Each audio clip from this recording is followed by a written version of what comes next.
ਦੋਸਤੋ ਪੰਜਾਬੀ ਟ੍ਰਿਬਿਊਨ ਦੇ ਰੋਜ਼ਾਨਾ ਪ੍ਰੋਗਰਾਮ ਵੇਲੇ ਦੀ ਗੱਲ ਵਿੱਚ ਤੁਹਾਡਾ ਸਵਾਗਤ ਹੈ। ਮੈਂ ਆਤਿਸ਼ ਗੁਪਤਾ ਤੁਹਾਡੇ ਸਾਹਮਣੇ ਹਾਜ਼ਰ ਹਾਂ ਤੇ ਅੱਜ ਅਸੀਂ ਗੱਲ ਕਰਾਂਗੇ ਮਨੀਪੁਰ ਦੇ ਵਿੱਚ ਹਿੰਸਾ ਜਾਰੀ। ਦੋਸਤੋ ਅੱਜ ਪੂਰੇ 3 ਮਹੀਨੇ ਦਾ ਸਮਾਂ ਬੀਤ ਚੁੱਕਿਆ ਹੈ ਜਦੋਂ ਮਨੀਪੁਰ ਜਲ ਰਿਹਾ ਹੈ, ਮਨੀਪੁਰ ਸੜ ਰਿਹਾ ਹੈ। ਮਨੀਪੁਰ ਦੇ ਵਿੱਚ ਦੋ ਫਿਰਕੇ ਦੇ ਲੋਕਾਂ ਵਿੱਚ ਟਕਰਾਅ ਚੱਲ ਰਿਹਾ ਹੈ, ਨਿੱਤ ਝੜਪਾਂ ਹੁੰਦੀਆਂ ਨੇ। ਇੰਨਾ ਹੀ ਨਹੀਂ, ਸੁਰੱਖਿਆ ਮੁਲਾਜ਼ਮ ਉੱਥੇ ਵੱਡੀ ਗਿਣਤੀ 'ਚ ਤੈਨਾਤ ਨੇ, ਉਸ ਦੇ ਬਾਵਜੂਦ ਹਾਲਾਤ ਨਿੱਤ ਜਿਹੜੇ ਨੇ ਹੋਰ ਮਾੜੇ ਹੁੰਦੇ ਜਾ ਰਹੇ ਨੇ। ਪਰ ਜੇ ਦੇਖੀਏ ਤਾਂ ਸਾਡੀ ਕੇਂਦਰ ਸਰਕਾਰ ਇਸ ਪਿੱਛੇ ਕੁਝ ਵੀ ਬੋਲਣ ਨੂੰ ਤਿਆਰ ਨਹੀਂ ਹੈ, ਕੁਝ ਕਦਮ ਚੁੱਕਣ ਨੂੰ ਤਿਆਰ ਨਹੀਂ ਹੈ ਤਾਂ ਜੋ ਇਸ ਹਿੰਸਾ ਅਤੇ ਇਸ ਮਾਹੌਲ ਨੂੰ ਜਿਹੜਾ ਹੈਗਾ ਕਿਵੇਂ ਸ਼ਾਂਤ ਕੀਤਾ ਜਾ ਸਕੇ। ਅਤੇ ਉਹ ਲਗਾਤਾਰ ਜਿਹੜਾ ਮਾਹੌਲ ਹੈ ਵਿਗੜਦਾ ਜਾ ਰਿਹਾ ਅਤੇ ਉਸ ਦਾ ਸੇਕ ਹੁਣ ਗੁਆਂਢੀ ਸੂਬੇ ਚਾਹੇ ਮਿਜ਼ੋਰਮ ਦੀ ਗੱਲ ਕਰ ਲਈਏ ਚਾਹੇ ਅਸਾਮ ਦੀ ਗੱਲ ਕਰ ਲਈਏ, ਉਹਨਾਂ 'ਤੇ ਵੀ ਪੈਂਦਾ ਦਿਖਾਈ ਦੇ ਰਿਹਾ।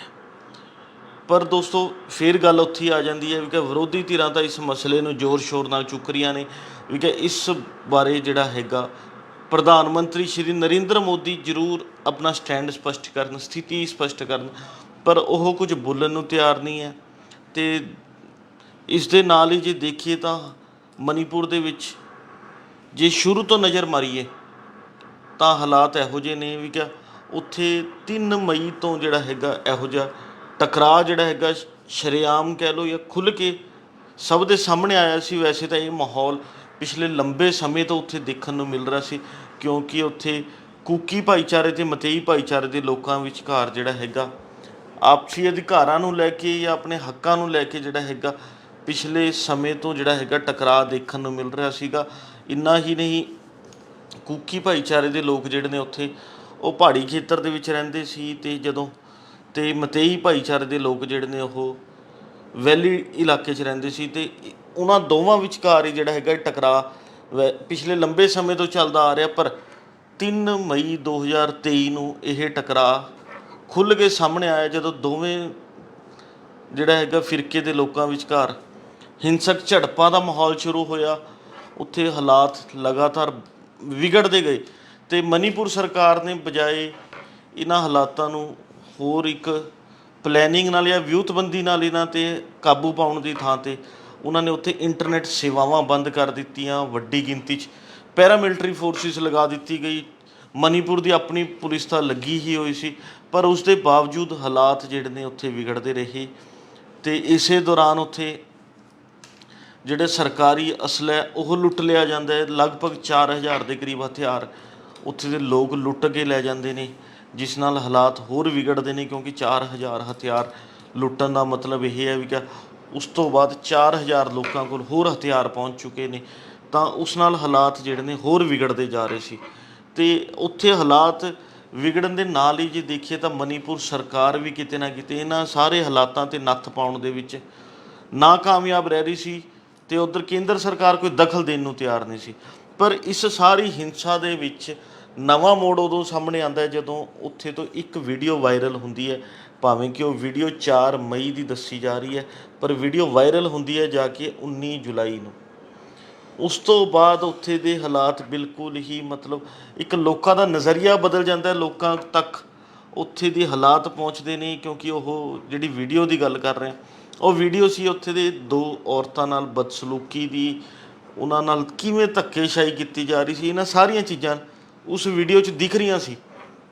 ਕਿਉਂਕਿ ਉਹ ਵੀਡੀਓ ਦੇ ਵਿੱਚ 2 ਔਰਤਾਂ ਨੂੰ ਨਿਰਵਸਤਰ ਕਰਕੇ ਜਿਹੜਾ ਇੱਕ ਪਰੇਡ ਦਾ ਹਿੱਸਾ ਬਣਾਇਆ ਜਾ ਰਿਹਾ ਸੀਗਾ, ਵੱਡੀ ਗਿਣਤੀ 'ਚ ਭੀੜ ਦੇ ਵਿੱਚ ਤੋਰਿਆ ਜਾ ਰਿਹਾ ਸੀਗਾ, ਜਿੱਥੇ ਬੰਦੇ ਹੀ ਬੰਦੇ ਸ਼ਾਮਲ ਸੀਗੇ ਅਤੇ ਉਹਨਾਂ ਵੱਲੋਂ ਕਿਤੇ ਨਾ ਕਿਤੇ ਬਹੁਤ ਹੀ ਗਲਤ ਢੰਗ ਨਾਲ ਔਰਤਾਂ ਨਾਲ ਛੇੜਛਾੜ ਵੀ ਕੀਤੀ ਜਾ ਰਹੀ ਸੀ, ਬਦਸਲੂਕੀ ਵੀ ਕੀਤੀ ਜਾ ਰਹੀ ਸੀ।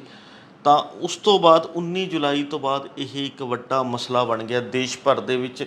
ਹਰ ਬੰਦੇ ਦੇ ਮਨ 'ਚ ਮਨੀਪੁਰ ਨੂੰ ਲੈ ਕੇ ਇੱਕ ਕਹਿ ਦਈਏ ਵੀ ਨਮੋਸ਼ੀ ਜੀ ਦੇਖਣ ਨੂੰ ਮਿਲ ਰਹੀ ਸੀ। ਹਰ ਬੰਦੇ ਦਾ ਮਨ ਉਸ ਵੀਡੀਓ ਤੋਂ ਬਾਅਦ ਜਿਹੜਾ ਹੈ ਦੁਖੀ ਹੋ ਰਿਹਾ ਸੀ। ਪਰ ਜਦੋਂ ਉੱਥੇ ਮਨੀਪੁਰ ਸਰਕਾਰ ਦੀ ਗੱਲ ਕਰਦੇ ਹਾਂ, ਕੇਂਦਰ ਸਰਕਾਰ ਦੀ ਗੱਲ ਕਰ ਰਹੇ, ਉਹਨਾਂ ਦੇ ਮਨ ਬਿਲਕੁਲ ਨਹੀਂ ਪਸੀਜੇ, ਉਹਨਾਂ ਨੂੰ ਕੋਈ ਫਰਕ ਨਹੀਂ ਪਿਆ। ਨਾ ਹੀ ਜੇ ਫਰਕ ਪੈਂਦਾ ਤਾਂ ਉਹ ਜ਼ਰੂਰ ਦਖਲ ਦਿੰਦੇ, ਪਰ ਜਿਵੇਂ ਉਹਨਾਂ ਨੇ ਦਖਲ ਨਹੀਂ ਦਿੱਤੇ ਤਾਂ ਉਸ ਤੋਂ ਸਪਸ਼ਟ ਹੁੰਦਾ ਵੀ ਕਿ ਉਹਨਾਂ 'ਤੇ ਕੋਈ ਵੀ ਅਸਰ ਨਹੀਂ ਪਿਆ ਅਤੇ ਨਾ ਹੀ ਜਿਹੜਾ ਹੈਗਾ ਕੁਛ ਉੱਥੇ ਇਸ ਤਰ੍ਹਾਂ ਦੀ ਚੀਜ਼ਾਂ 'ਤੇ ਉਹ ਕੋਈ ਰਿਐਕਟ ਕਰਨਾ ਚਾਹੁੰਦੇ ਨੇ।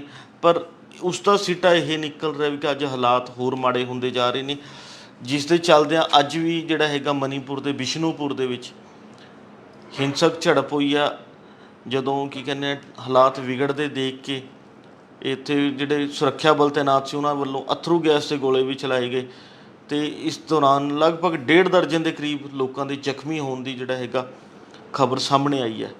ਪਰ ਦੋਸਤੋ ਇੱਕ ਚੀਜ਼ ਸਪਸ਼ਟ ਹੈ ਵੀ ਕਿ 3 ਮਹੀਨਿਆਂ ਦੇ ਸਮੇਂ ਦੇ ਵਿੱਚ ਜੋ ਹੁਣ ਤੱਕ ਦਾ ਸਰਕਾਰੀ ਅੰਕੜਾ ਕਹਿੰਦਾ ਵੀ ਕਿ ਲਗਭਗ 180 ਦੇ ਕਰੀਬ ਲੋਕਾਂ ਦੀ ਫੌਤ ਹੋ ਚੁੱਕੀ ਹੈ ਅਤੇ 300 ਤੋਂ ਵੱਧ ਲੋਕ ਜ਼ਖਮੀ ਹੋ ਚੁੱਕੇ ਨੇ, ਅਤੇ ਵੱਡੀ ਗਿਣਤੀ 'ਚ ਹਜ਼ਾਰਾਂ ਲੋਕ ਜਿਹੜੇ ਨੇ ਉਹ ਬੇਘਰ ਹੋ ਗਏ ਨੇ। ਇਹ ਸਰਕਾਰੀ ਅੰਕੜਾ ਦੱਸਦਾ ਹੈ, ਪਰ ਜੇ ਉੱਥੇ ਅਸਲ ਹਕੀਕਤ ਪੁੱਛਦੇ ਹਾਂ, ਪਤਾ ਕਰਦੇ ਹਾਂ, ਤਾਂ ਹਕੀਕਤ ਬਿਲਕੁਲ ਹੀ ਇਸ 'ਤੇ ਕਿਤੇ ਜ਼ਿਆਦਾ ਹੈ ਵੀ ਕਿ 180 ਲੋਕਾਂ ਦੀ ਮੌਤ ਨਾਲ ਕੁਝ ਨਹੀਂ ਬਣਦਾ। ਉੱਥੇ ਮੌਤਾਂ ਦੀ ਗਿਣਤੀ ਵੀ ਜ਼ਿਆਦਾ ਹੈ, ਉੱਥੇ ਜ਼ਖਮੀਆਂ ਦੀ ਗਿਣਤੀ ਵੀ ਜ਼ਿਆਦਾ ਹੈ। ਇੰਨਾ ਹੀ ਨਹੀਂ, ਲਗਭਗ 50,000 ਤੋਂ ਵੱਧ ਲੋਕ ਬੇਘਰ ਵੀ ਹੋ ਗਏ ਨੇ। ਸ਼ਾਇਦ ਇਸ ਤੋਂ ਵੀ ਗਿਣਤੀ ਵੱਧ ਹੋਵੇ, ਪਰ ਜੋ ਹੁਣ ਤੱਕ ਪਤਾ ਲੱਗ ਰਿਹਾ, ਪਰ ਸਾਡੀ ਸਰਕਾਰ ਉੱਥੇ ਦੇ ਹਾਲਾਤ 'ਤੇ ਜਿਹੜਾ ਹੈਗਾ ਕਾਬੂ ਪਾਉਣ 'ਚ ਨਾਕਾਮਯਾਬ ਰਹਿ ਰਹੀ ਹੈ, ਅਤੇ ਨਾ ਹੀ ਉਸ ਬਾਰੇ ਕੁਝ ਬੋਲਣ ਨੂੰ ਤਿਆਰ ਹੈ। ਪਰ ਇਸ ਤੋਂ ਇੱਕ ਚੀਜ਼ ਸਪਸ਼ਟ ਹੁੰਦੀ ਹੈ ਵੀ ਕਿ ਮਨੀਪੁਰ ਦੇ ਲੋਕਾਂ ਦਾ ਭਰੋਸਾ ਜਿਹੜਾ ਸਰਕਾਰ ਤੋਂ ਪੂਰੀ ਤਰ੍ਹਾਂ ਉੱਠ ਚੁੱਕਿਆ ਹੈ, ਕਿਉਂਕਿ ਅੱਜ ਉੱਥੇ ਦੇ ਆਪਣੇ MLA ਚਾਹੇ ਕਿਸੇ ਪਾਰਟੀ ਦੇ ਹੋਣ, ਉਹ ਹੁਣ ਰਾਜਨੀਤੀ ਤੋਂ ਉੱਪਰ ਉੱਠ ਕੇ ਕਹਿ ਲਓ ਜਾਂ ਵੀ ਹੋਰ ਉਹ ਆਪਣੀ MLA-ਸ਼ਿਪ ਨੂੰ ਪਾਸੇ ਰੱਖਦੇ ਹੋਏ ਕਿਤੇ ਨਾ ਕਿਤੇ ਹੁਣ ਕੁਕੀ ਅਤੇ ਮਤੇਈ ਆਪੋ ਆਪਣੇ ਭਾਈਚਾਰੇ ਦੇ ਲੋਕਾਂ ਦੀ ਹਮਾਇਤ ਕਰ ਰਹੇ ਨੇ, ਉਹਨਾਂ ਲਈ ਆਵਾਜ਼ ਚੁੱਕ ਰਹੇ ਨੇ, ਉਹਨਾਂ ਲਈ ਖੜੇ ਦਿਖਾਈ ਦੇ ਰਹੇ ਨੇ। ਤਾਂ ਇਹੋ ਜਿਹੇ ਹਾਲਾਤ 'ਚ ਉੱਥੇ ਹੋਰ ਹਾਲਾਤ ਮਾੜੇ ਹੁੰਦੇ ਜਾ ਰਹੇ ਨੇ, ਅਤੇ ਇਹੋ ਸਭ ਕੁਝ ਦੇਖ ਕੇ ਜਿਹੜਾ ਹੈਗਾ ਉੱਥੇ ਦੇ ਲੋਕਾਂ ਦਾ ਭਰੋਸਾ ਸਰਕਾਰ ਤੋਂ ਬਿਲਕੁਲ ਹੀ ਖਤਮ ਹੋ ਗਿਆ। ਇਸ ਲਈ ਲੋੜ ਇਹੀ ਹੈ ਸਰਕਾਰ ਨੂੰ ਪਹਿਲਾਂ ਤਾਂ ਉੱਥੇ ਦੇ ਲੋਕਾਂ ਦੇ ਮਨਾਂ 'ਚ ਭਰੋਸਾ ਜਿਹੜਾ ਹੈਗਾ ਮੁੜ ਬਹਾਲ ਕੀਤਾ ਜਾਵੇ, ਉਹਨਾਂ ਨਾਲ ਗੱਲਬਾਤ ਕੀਤੀ ਜਾਵੇ, ਉਸ ਤੋਂ ਬਾਅਦ ਇਹੋ ਜਿਹਾ ਭਰੋਸਾ ਜਿਹੜਾ ਹੈਗਾ ਉਸ ਨੂੰ ਬਹਾਲ ਕੀਤਾ ਜਾਵੇ। ਪਰ ਦੋਸਤੋ ਦੂਜੇ ਪਾਸੇ ਜੇ ਅਸੀਂ ਦੇਖਦੇ ਹਾਂ ਤਾਂ ਵਿਰੋਧੀ ਧਿਰ ਵੱਲੋਂ 20 ਜੁਲਾਈ ਤੋਂ ਜਿਹੜਾ ਸੰਸਦ ਦਾ ਮੌਨਸੂਨ ਸੈਸ਼ਨ ਸ਼ੁਰੂ ਹੋਇਆ, ਪਹਿਲੇ ਦਿਨ ਤੋਂ ਹੀ ਮੰਗ ਕੀਤੀ ਜਾ ਰਹੀ ਹੈ ਵੀ ਕਿ ਪ੍ਰਧਾਨ ਮੰਤਰੀ ਸ਼੍ਰੀ ਨਰਿੰਦਰ ਮੋਦੀ ਮਨੀਪੁਰ ਹਿੰਸਾ ਬਾਰੇ ਕੁਝ ਬੋਲਣ, ਆਪਣੀ ਚੁੱਪੀ ਤੋੜਨ, ਉੱਥੇ ਦੇ ਹਾਲਾਤ, ਉੱਥੇ ਦੀ ਸਥਿਤੀ ਸਪਸ਼ਟ ਕਰਨ। ਪਰ ਪ੍ਰਧਾਨ ਮੰਤਰੀ ਅੱਜ 3 ਮਹੀਨੇ ਜਿਹੜੀ ਹਿੰਸਾ ਚੱਲਦੀ ਨੂੰ ਹੋ ਗਏ, ਅਤੇ ਅੱਜ 11ਵਾਂ ਦਿਨ ਸੰਸਦ ਦਾ ਸੀਗਾ, ਕੁਝ ਬੋਲਣ ਨੂੰ ਤਿਆਰ ਨਹੀਂ ਹੈ। ਇੰਨਾ ਹੀ ਨਹੀਂ, ਜੇ ਦੇਖੀਏ ਤਾਂ ਵਿਰੋਧੀ ਧਿਰ ਵੱਲੋਂ ਲਗਾਤਾਰ ਮੰਗ ਕੀਤੀ ਜਾ ਰਹੀ ਹੈ ਕਿ ਧਾਰਾ 267 ਅਧੀਨ ਉੱਥੇ ਬਹਿਸ ਕਰਵਾਈ ਜਾਵੇ ਸੰਸਦ ਦੇ ਵਿੱਚ, ਪਰ ਸੰਸਦ ਦੇ ਵਿੱਚ ਜਿਹੜੀ ਸੱਤਾਧਾਰੀ ਧਿਰ ਹੈ ਉਹ ਧਾਰਾ 176 ਅਧੀਨ ਬਹਿਸ ਕਰਾਉਣ ਲਈ ਤਿਆਰ ਹੈ। ਜੇ ਦੋਵਾਂ 'ਚ ਫਰਕ ਦੇਖੀਏ ਤਾਂ ਫਰਕ ਇਹ ਹੈ ਵੀ ਕਿ ਧਾਰਾ 267 ਖੁੱਲ੍ਹੀ ਬਹਿਸ ਨੂੰ ਇੱਕ ਸੱਦਾ ਦਿੰਦੀ ਹੈ ਵੀ ਕਿ ਇਸ 'ਚ ਕੋਈ ਸਮਾਂ ਸੀਮਾ ਤੈਅ ਨਹੀਂ ਹੁੰਦੀ, ਖੁੱਲ੍ਹੀ ਬਹਿਸ ਹੁੰਦੀ ਹੈ, ਸਾਰੇ ਬੰਦੇ ਆਪਣੇ ਖੁੱਲ੍ਹ ਕੇ ਵਿਚਾਰ ਰੱਖ ਸਕਦੇ ਨੇ, ਸਭ ਕੁਝ ਹੁੰਦਾ। ਪਰ ਜਿਹੜੀ ਧਾਰਾ 176 ਅਧੀਨ ਬਹਿਸ ਕਰਵਾਈ ਜਾਂਦੀ ਹੈ ਉਹ ਇੱਕ ਸਮਾਂਬੱਧ ਬਹਿਸ ਹੁੰਦੀ ਹੈ, ਚਾਹੇ ਉਸਨੂੰ 1 ਦਿਨ ਰੱਖੋ, 2 ਦਿਨ ਰੱਖੋ, 4 ਦਿਨ ਰੱਖੋ, ਉਹ 'ਚ ਬੁਲਾਰੇ ਵੀ ਸੀਮਤ ਹੁੰਦੇ ਨੇ, ਉਹਨਾਂ ਨੂੰ ਅੱਗੇ ਸਮਾਂ ਵੀ ਸੀਮਤ ਦਿੱਤਾ ਜਾਂਦਾ। ਤਾਂ ਇਹ ਦੋਵਾਂ ਦੇ ਵਿੱਚ ਇਹ ਫਰਕ ਹੈ। ਇਸ ਲਈ ਵਿਰੋਧੀ ਧਿਰ ਇਹੀ ਮੰਗ ਕਰ ਰਿਹਾ ਵੀ ਕਿ ਮਨੀਪੁਰ ਹਿੰਸਾ ਕੋਈ ਛੋਟੀ ਹਿੰਸਾ ਨਹੀਂ ਹੈ, ਬਹੁਤ ਵੱਡੀ ਹਿੰਸਾ ਹੈ, ਇਸ 'ਤੇ ਖੁੱਲ੍ਹੀ ਬਹਿਸ ਹੋਣੀ ਚਾਹੀਦੀ ਹੈ, ਇਸ 'ਤੇ ਕੋਈ ਵੀ ਜਿਹੜੀ ਹੈਗੀ ਆ ਸਮਾਂਬੱਧ ਢੰਗ ਨਾਲ ਬਹਿਸ ਨਹੀਂ ਹੋਣੀ ਚਾਹੀਦੀ। ਪਰ ਦੂਜੇ ਪਾਸੇ ਦੇਖੀਏ ਤਾਂ ਕਿਤੇ ਨਾ ਕਿਤੇ ਪ੍ਰਧਾਨ ਮੰਤਰੀ ਨੂੰ ਚਾਹੀਦਾ ਵੀ ਕਿ ਉਹ ਵੀ ਆਪਣੀ ਸਥਿਤੀ ਸਪਸ਼ਟ ਕਰਨ, ਇਸ ਬਾਰੇ ਬੋਲਣ, ਅਤੇ ਨਾਲ ਹੀ ਕੇਂਦਰ ਸਰਕਾਰ ਨੂੰ ਸਰਬ ਪਾਰਟੀ ਮੀਟਿੰਗ ਬੁਲਾਉਣੀ ਚਾਹੀਦੀ ਹੈ, ਤਾਂ ਜੋ ਉਸ ਮੀਟਿੰਗ ਦੇ ਵਿੱਚ ਇਹੋ ਜਿਹੇ ਮਸਲਿਆਂ 'ਤੇ ਵਿਚਾਰ ਚਰਚਾ ਕੀਤੀ ਜਾ ਸਕੇ, ਗੱਲਬਾਤ ਕੀਤੀ ਜਾ ਸਕੇ, ਤਾਂ ਜੋ ਇਸ 'ਤੇ ਕੋਈ ਢੁਕਵੇਂ ਹੱਲ ਲੱਭੇ ਜਾ ਸਕਣ। ਪਰ ਇਹੋ ਜਿਹਾ ਵੀ ਕੁਝ ਹੁੰਦਾ ਦਿਖਾਈ ਨਹੀਂ ਦੇ ਰਿਹਾ ਵੀ ਕਿ ਸਰਬ ਪਾਰਟੀ ਮੀਟਿੰਗ ਹੋ ਰਹੀ ਹੋਵੇ ਜਾਂ ਉਹਦੇ ਵਿੱਚ ਕੁਝ ਨਾ ਕੁਝ ਜਿਹੜਾ ਹੈਗਾ ਹੱਲ ਕੱਢੇ ਜਾਣ। ਪਰ ਦੋਸਤੋ ਇੱਕ ਚੀਜ਼ ਸਪਸ਼ਟ ਹੈ ਵੀ ਕਿ ਮਨੀਪੁਰ ਦੇ ਵਿੱਚ ਜੋ ਹਾਲਾਤ ਬਣ ਰਹੇ ਨੇ, ਜਿਸ ਤਰ੍ਹਾਂ ਦੇ ਹਾਲਾਤ ਦੇਖ ਰਹੇ ਆਪਾਂ ਉੱਥੇ, ਤਾਂ ਉਸ 'ਚ ਇੱਕ ਚੀਜ਼ ਸਪਸ਼ਟ ਤੌਰ 'ਤੇ ਨਿਕਲ ਕੇ ਆਉਂਦੀ ਹੈ। ਇਹ ਸਾਡੇ ਦੇਸ਼ ਦੇ ਸੁਰੱਖਿਆ ਮਾਹਰ ਵੀ ਕਹਿੰਦੇ ਨੇ, ਸਮਾਜਿਕ ਮਾਹਰ ਵੀ ਕਹਿੰਦੇ ਨੇ, ਅਤੇ ਵੈਸੇ ਵੀ ਦੇਖਣ 'ਚ ਮਿਲ ਰਿਹਾ ਵੀ ਕਿ ਮਨੀਪੁਰ ਦੇ ਵਿੱਚ ਜਿਹੜੇ ਹਾਲਾਤ ਨੇ ਉਹਨਾਂ 'ਤੇ ਕਾਬੂ ਪਾਉਣ 'ਚ ਉੱਥੇ ਦੀ ਜਿਹੜੀ ਮੌਜੂਦਾ ਸਰਕਾਰ ਆ ਉਹ ਬਿਲਕੁਲ ਨਾਕਾਮ ਰਹਿ ਰਹੀ ਹੈ। ਇਸ ਲਈ ਚਾਹੀਦਾ ਇਹੀ ਹੈ ਵੀ ਕਿ ਮਨੀਪੁਰ ਦੀ ਸਰਕਾਰ ਨੂੰ ਭੰਗ ਕਰ ਦਿੱਤਾ ਜਾਵੇ, ਬਦਲ ਦਿੱਤਾ ਜਾਵੇ, ਈਵਨ ਕਿ ਉੱਥੇ ਰਾਸ਼ਟਰਪਤੀ ਰਾਜ ਲਗਾ ਦਿੱਤਾ ਜਾਵੇ। ਇਹੋ ਜਿਹੀ ਉੱਥੇ ਮੰਗ ਵੀ ਚੱਲ ਰਹੀ ਹੈ, ਅਤੇ ਇਹੋ ਜਿਹਾ ਕਰਨਾ ਵੀ ਚਾਹੀਦਾ ਤਾਂ ਜੋ ਉੱਥੇ ਦਾ ਮਾਹੌਲ ਸ਼ਾਂਤ ਕਰਵਾਇਆ ਜਾ ਸਕੇ। ਇਸ ਦੇ ਨਾਲ ਹੀ ਜੇ ਦੇਖੀਏ ਤਾਂ ਉੱਥੇ ਦੇ ਰਾਜਪਾਲ ਨੂੰ ਜਿਹੜਾ ਹੈਗਾ ਕੋਈ ਵਧੀਆ ਸਲਾਹਕਾਰ ਦਿੱਤੇ ਜਾਣ, ਜੋ ਸੂਬੇ ਦੇ ਹਿੱਤ ਦੇ ਵਿੱਚ ਸਾਰੇ ਭਾਈਚਾਰੇ, ਸਾਰੇ ਲੋਕਾਂ ਲਈ ਫੈਸਲੇ ਲੈਣ, ਅਤੇ ਉੱਥੇ ਦੀ ਇਹੋ ਜਿਹੀ ਜਿਹੜੀ ਉੱਥੇ ਹਿੰਸਕ ਝੜਪਾਂ ਚੱਲ ਰਹੀਆਂ ਉਹਨਾਂ ਨੂੰ ਖਤਮ ਕੀਤਾ ਜਾ ਸਕੇ। ਪਰ ਇਹੋ ਜਿਹਾ ਹੋ ਨਹੀਂ ਰਿਹਾ, ਬਲਕਿ ਇਸ ਹਿੰਸਕ ਝੜਪ ਤੋਂ ਬਾਅਦ ਇੱਕ ਕਰਕੇ ਦੇਸ਼ ਦੇ ਹੋਰਨਾਂ ਸੂਬਿਆਂ ਦੇ ਵਿੱਚ ਵੀ ਹਾਲਾਤ ਲਗਾਤਾਰ ਜਿਹੜੇ ਨੇ ਵਿਗੜਦੇ ਜਾ ਰਹੇ ਨੇ। ਜੇ ਦੇਖੀਏ ਤਾਂ ਮਣੀਪੁਰ ਦੇ ਵਿੱਚ ਲਗਭਗ 3 ਮਹੀਨੇ ਦਾ ਸਮਾਂ ਬੀਤ ਚੁੱਕਾ ਹੈ।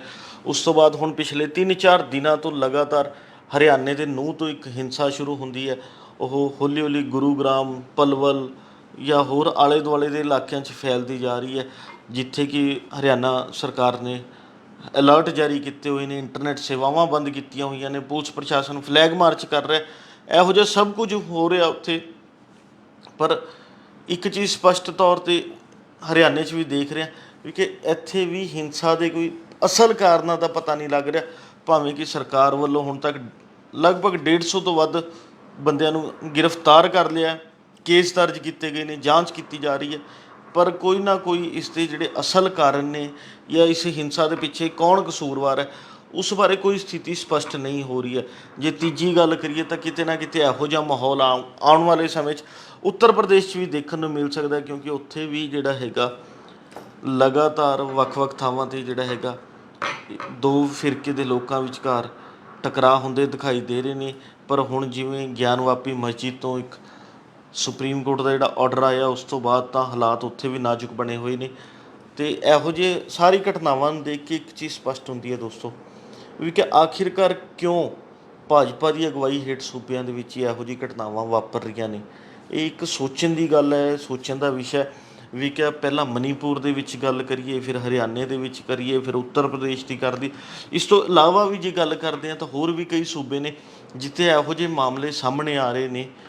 ਪਰ ਇਹ ਨਹੀਂ ਆਪਾਂ ਕਹਿ ਸਕਦੇ ਵੀ ਕਿ ਬਾਕੀ ਸੂਬਿਆਂ ਦੇ ਵਿੱਚ ਜਾਂ ਹੋਰ ਗੈਰ ਭਾਜਪਾਈ ਸੂਬਿਆਂ 'ਚ ਅਪਰਾਧ ਨਹੀਂ ਹੁੰਦੇ। ਉੱਥੇ ਅਪਰਾਧ ਤਾਂ ਹੁੰਦੇ ਨੇ, ਉੱਥੇ ਸ਼ਾਇਦ ਇਹਨਾਂ ਸੂਬਿਆਂ ਨਾਲੋਂ ਵੱਧ ਅਪਰਾਧ ਹੁੰਦੇ ਹੋਣ, ਪਰ ਉੱਥੇ ਇਹੋ ਜਿਹੀ ਹਿੰਸਕ ਝੜਪਾਂ ਨਹੀਂ ਹੁੰਦੀਆਂ ਜਿੱਥੇ ਦੋ ਫਿਰਕੇ ਦੇ ਲੋਕਾਂ ਨੂੰ ਆਪਸ 'ਚ ਲੜਾਇਆ ਜਾ ਰਿਹਾ ਹੋਵੇ, ਜਾਂ ਜਿੱਥੇ ਦੋ ਫਿਰਕੇ ਦੇ ਲੋਕ ਆਪਸ 'ਚ ਲੜ ਰਹੇ ਹੋਣ।